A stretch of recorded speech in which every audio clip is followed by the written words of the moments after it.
Мышык менен чычкандар. Мышыктын карылыгы жетип, чычкан кармап жешке кудурети келбей калды. Бир күнү ойлонуп отуруп, чычкандарга барды да: "Кымбаттуу туугандар, мен карыдым, арыдым. Өткөн кеткен күнөөм болсо кечирип койгула. Жаш кезде түшүнбөстүктөр болот экен. Эми таттуулашалы, тууган болуп жүрөлү. Бири-бирибизге чоңдук, зордук кылбай, тынч жашайлы. Кай бир иштеримди эстеп, өзүм да уялчу болдум. Мындан ары силерге тийбейм. Эгер ынтымакка келсеңер, күндө 3 маал жанымдан чубап өтүп, алымды сурап тургула. Мен да силерге жардамдашып турайын", деди. Чычкандар мышыктын бул сөзүнө кубанышып, күндө чубап өтүп, алын сурап турушту. Мышыктын амалын чычкандар эч бир сезишкен жок.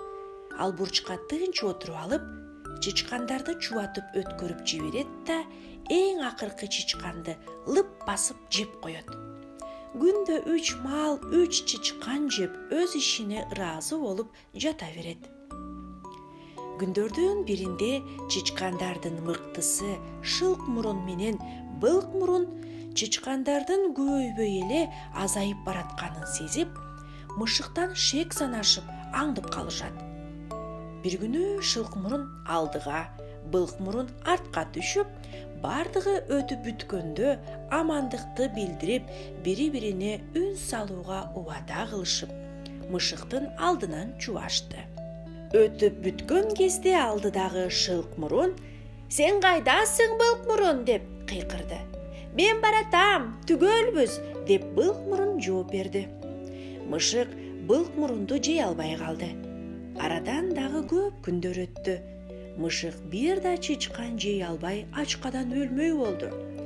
Акыры анын ачуусу келди да, эң артта келаткан Шылк мурунду качырып сала берди. Алды артын абайлап жүргөн Шылк мурун булт берип ийинге кире качты. Аны көргөн чычкандар мышыктын алдамчы экендигин билишти.